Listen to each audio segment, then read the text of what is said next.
ಸದ್ಗುರುನಾಥನ ಮನದಲ್ಲಿ ಸ್ಮರಿಸಿಕೊಂಡು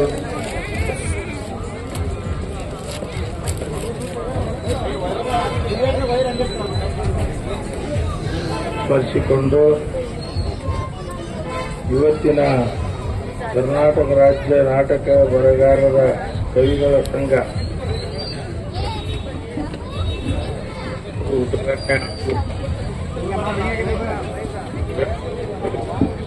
ಪೂಜ್ಯರ ತುಲಾಭಾರ ವಿವಿಧ ಕ್ಷೇತ್ರದಲ್ಲಿ ಗಣನೀಯ ಸಾಧನೆ ಮಾಡಿದ ಸಾಧಕರಿಗೆ ಪ್ರಶಸ್ತಿ ಪ್ರದಾನ ಸಮಾರಂಭ.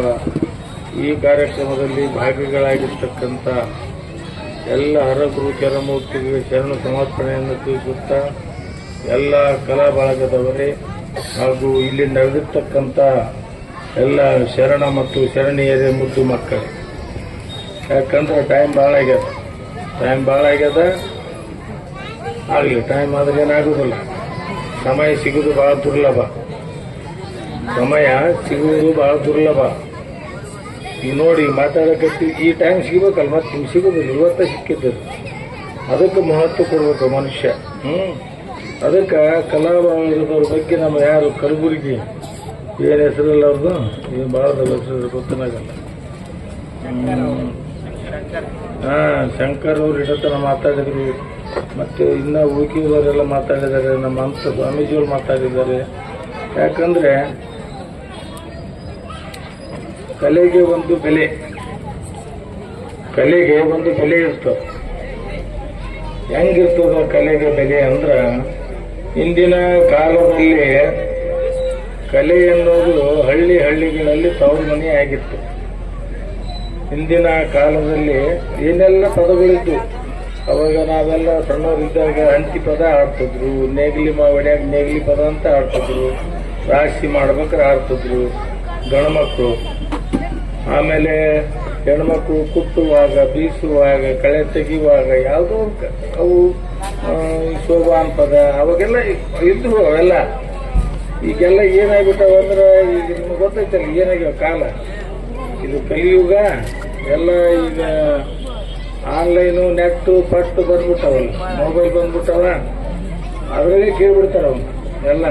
ಈಗ ಆಡೋದು ಪಾಡೋದು ಹೋಗ್ಯದ, ಬರೇ ನೋಡೋದು ಕೇಳೋದು ಇವಾಗ. ಯಾಕಂದ್ರೆ ನಾವು ಅಷ್ಟು ಶ್ರಮ ಯಾಕೆ ಕೊಡ್ಬೇಕಂತೀವಿ ನಾವು? ಶ್ರಮ ಯಾಕೆ ಕೊಡ್ಬೇಕಪ್ಪ? ಈಗ ಮೊದಲು ನಾವು ಒಕ್ಕಲ್ತನ ಮಾಡಾಗ ಅಷ್ಟೊಂದು ಶ್ರಮ ಇತ್ತು. ಈಗೆಲ್ಲ ಶ್ರಮ ಅನ್ನೋದು ಕಮ್ಮಿ ಆಗ್ಯದ. ಆದರೂ ನಮಗೆ ಪುರ್ಸತ್ತಿಲ್ಲ. ಯಾಕೆ ಪುರ್ಸತ್ತಿಲ್ಲ? ನಮ್ಮ ಜೀವನನ ಬದಲಿ ಮಾಡ್ಕೊಂಡ್ಬಿಡ್ತೀವಿ. ಒಂದು ಭಜನೆ ಮಾಡೋದಿಲ್ಲ, ಒಂದು ದೇವ್ರ ಬಗ್ಗೆ ಚಿಂತನೆ ಇಲ್ಲ, ಒಂದು ಗುರುಗಳ ಬಗ್ಗೆ ಚಿಂತನೆ ಇಲ್ಲ. ಮತ್ತೆ ಎದ್ರ ಬಗ್ಗೆ ರೈತ ನೀವು ಕತೆ? ಎದ್ರ ಬಗ್ಗೆ ಸಮಾಧಾನ ಇಲ್ಲ. ಕುಂತ್ರು ಸಮಾಧಾನ ಇಲ್ಲ, ನಿಂತರು ಸಮಾಧಾನ ಇಲ್ಲ, ಮಕ್ಕಂದು ಸಮಾಧಾನ ಇಲ್ಲ.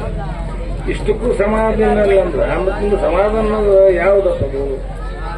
ಯಾವುದು ಸಮಾಧಾನ ಅಂತಂದ್ರೆ, ಈಗೇನಿದು ಕವಿಗಳ ಒಂದು ಇದಿರ್ತದಲ್ಲ, ಕಲಾವಿದರು ಅಲ್ಲಿ ಒಂದು ಸಂಗೀತ ಕಾರ್ಯಕ್ರಮ ಅಂತ ಇರ್ತದ, ಅಥವಾ ಒಂದು ನಾಟಕ ಕಾರ್ಯಕ್ರಮ ಅಂತ ಇರ್ತದ. ಈ ಸಿನಿಮಾ ನೋಡೋಕೆ ಹೋಗ್ತೀರಿ, ಚಲೋ ಇತ್ತಂದ್ರೆ ಸ್ವಲ್ಪ ನೋಡ್ತೀರಿ, ಚಲೋ ಎಷ್ಟು ಬಂದ್ಬಿಡ್ತಾರೆ ನೆಟ್ವರ್ಕ್.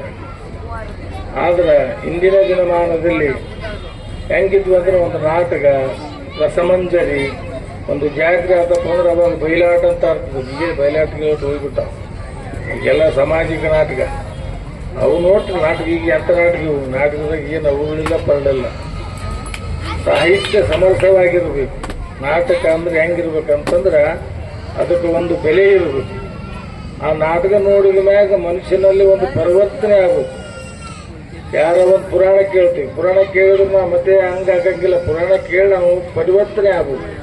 ಯಾವುದೋ ಒಂದು ಪ್ರವಚನ ಕೇಳ್ತೀವಿ, ಯಾವುದೋ ಒಂದು ಮಾಡ್ತೀವಿ. ಆದ್ರೆ ನಾವು ಏನೆಲ್ಲ ಕೇಳಿದ್ರೆ ನಾವು ಪರಿವರ್ತನೆ ಆಗ್ಲಿಕ್ಕಂದ್ರೆ, ನೀವು ಮನುಷ್ಯ ಜನದಾಗ ಹುಟ್ಟಿ ಬಂದದ್ದು ಏನು ಸ್ವಾರ್ಥಕ? ಸುಮ್ಮನೆ ಅವ್ರು ಹೇಳ್ತಾರೆ, ನೀವು ಕೇಳ್ತೀರಿ, ಹೋಗ್ಬಿಡ್ತೀರಿ. ಅದು ಹಂಗಲ್ಲದು. ಹೆಂಗ ಅಂತಂದ್ರೆ, ಅಸದವನಿಗೆ ಊಟ ರುಚಿ ಭಾಳ ಅಂತ. ಅಸದವನಿಗೆ ಊಟ ಭಾಳ ರುಚಿ ಆಗ್ತದ. ಹೊಟ್ಟೆ ತುಂಬಿದಾಗ ಊಟ ರುಚಿ ಆಗುತ್ತಲ್ಲ? ರುಚಿ ಆಗೋದಿಲ್ಲ. ಯಾಕೆ ಆಗೋದಿಲ್ಲ ಅಂದ್ರೆ ಹೊಟ್ಟೆ ತುಂಬೈತಿ. ಹಂಗ ಈಗ ನಿಮ್ಗೆ ಹೆಂಗಾಗೈತೆ ಅಂತಂದ್ರೆ, ನಿಮ್ಮ ರುಚಿನೇ ಬೇರೆ ಆಗ್ಯಾವ. ನಿಮ್ಮ ರುಚಿ ನಮ್ಮ ಮನೆಯಾಗ ಅಡಿಗೆ ಮಾಡಿ ನಿಮ್ಗೆ ರುಚಿ ಆಗಲ್ಲ. ಏನಾದ್ರು ಗೊತ್ತಾನೆ ಇಲ್ಲಿ ಹೊರಗೆ ಬಂಡಿ ಮ್ಯಾಗ ಏನೋ ಮಾಡ್ತಿರ್ತಾರೆ ಎಲ್ಲ. ಅಲ್ಲ ನಿಮಗೆ ಗೊತ್ತದ, ಯಾಕಂದ್ರೆ ತಿಂತೀರಲ್ಲ ನಿಮ್ಗೆ ಗೊತ್ತದ, ಅದಕ್ಕೆ ನಕ್ಕಿ ನೀವು. ನಾ ಬೇದರ ತಿಳ್ಕೊಂಡು ಮತ್ತೇನೋ ಪಾಪ ಕರ್ಸಿದ್ದು ಬೇಗ ಚಲ್ ಮಾಡಿರ್ತ.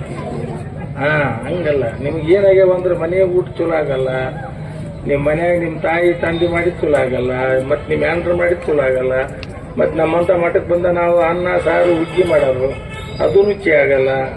ಮತ್ತು ನಿಮ್ಗೆ ರುಚಿ ಆಗದ ಅಲ್ಲಿ ರೋಡಿನ ಮ್ಯಾಗ.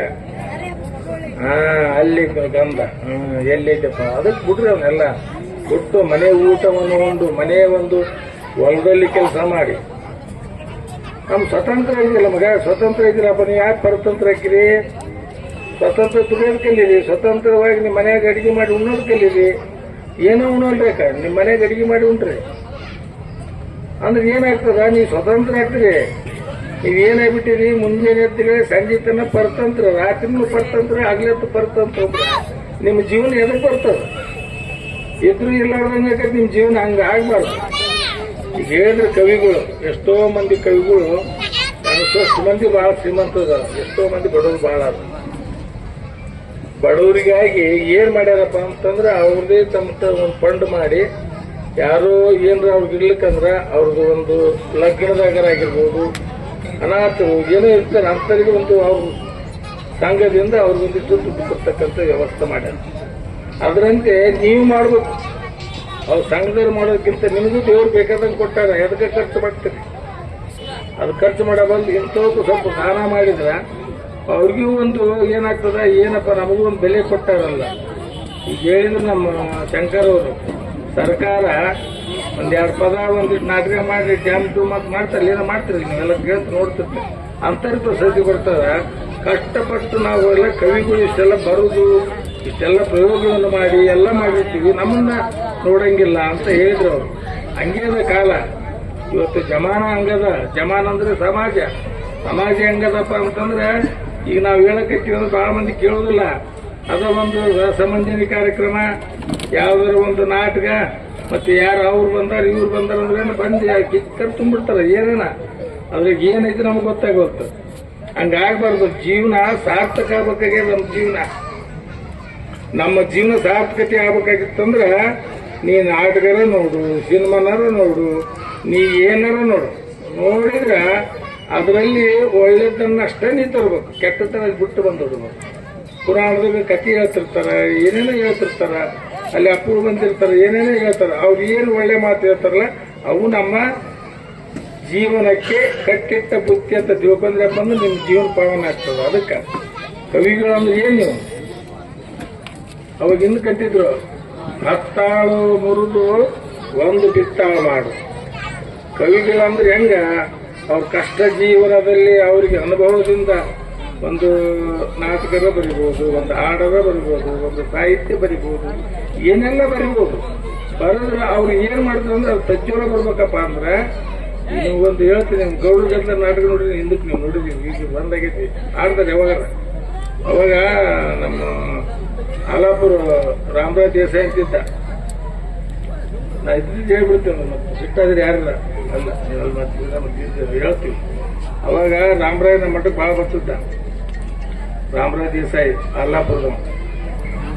ಅವ ಈಶ ಅಂತಿದ್ದ, ಕಲಾವಿದ್ರಿಗೆ ಹೇಳ್ತೀನಿ ನಾವು.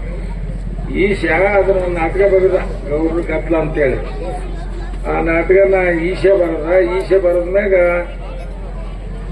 ಇದನ್ನ ನಮ್ಮ ಆಲಾಪುರ ದೇಸಾಯಿ ಆ ನಾಟಕ ಪ್ರಯೋಗ ಮಾಡಿದ. ಸ್ಟಾರ್ಟ್ ಆತ ಅಲ್ಲಿಂದ 3 ವರ್ಷ 2 ವರ್ಷ ನಡೀತಿ ಹುಬ್ಳ್ಯಾಗ ನಾಟಕ ಬಿಟ್ಟು ಬಿಡ್ಲಾರ್ದಂಗ. ಎಷ್ಟು ಪ್ರಯೋಗ ಆಗಿರ್ಬೇಕು ನಾಟಕ. ಅಷ್ಟಾದ್ರೂ ಕೂಡ ಉಳಿತಾಯ ಉಳಿಸತಕ್ಕಂಥ ಶಕ್ತಿ ಇರಲಿಲ್ಲ. ಯಾಕಿರಲಿಲ್ಲ ಅಂದ್ರೆ ಈ ಕಲಾವಿದ್ರ ಕೈಯಾಗ ರೊಕ್ಕ ಸಿಕ್ತಪ್ಪ ಅಂದ್ರೆ ಚಲ್ಲಪಿಲ್ಲಿ ಆಗಿಬಿಡ್ತಾವ. ಅವ್ರು ಬೇಗ ಕಲಾವಿದ್ರು ಇಲ್ಲೇ ಅದಾರ. ರೊಕ್ಕ ಇತ್ತಂದ್ರೆ ಕಲಾಸ ತುಂಬ ಎಲ್ಲ. ಈಶಾಗ ಏನಾದ ಪರಿಸ್ಥಿತಿ ಲಾಸ್ಟಿಗೆ ಅಂದ್ರ, ಅವನು ಲಾಸ್ಟಿಗೆ ಹೊಸಪೇಟೆಗ ಪ್ರಕೃತಿ ಆರಾಮಿದ್ದಿಲ್ಲ, ಅವನೆಲ್ಲೇ ಬಿದ್ದು ತಿಕ್ಕೊಂಡ್ಬಿಟ್ಟ. ಪರಿಸ್ಥಿತಿ ಏನಾಯ್ತು ಹಾಗಾಗಿ ಹೇಳಿದ್ರು ನಮ್ಗೆ ಶಂಕರ್ ಅವರು. ಕಲಾವಿದರು ಬಹಳ ಕಷ್ಟದಲ್ಲಿದ್ದಾರೆ.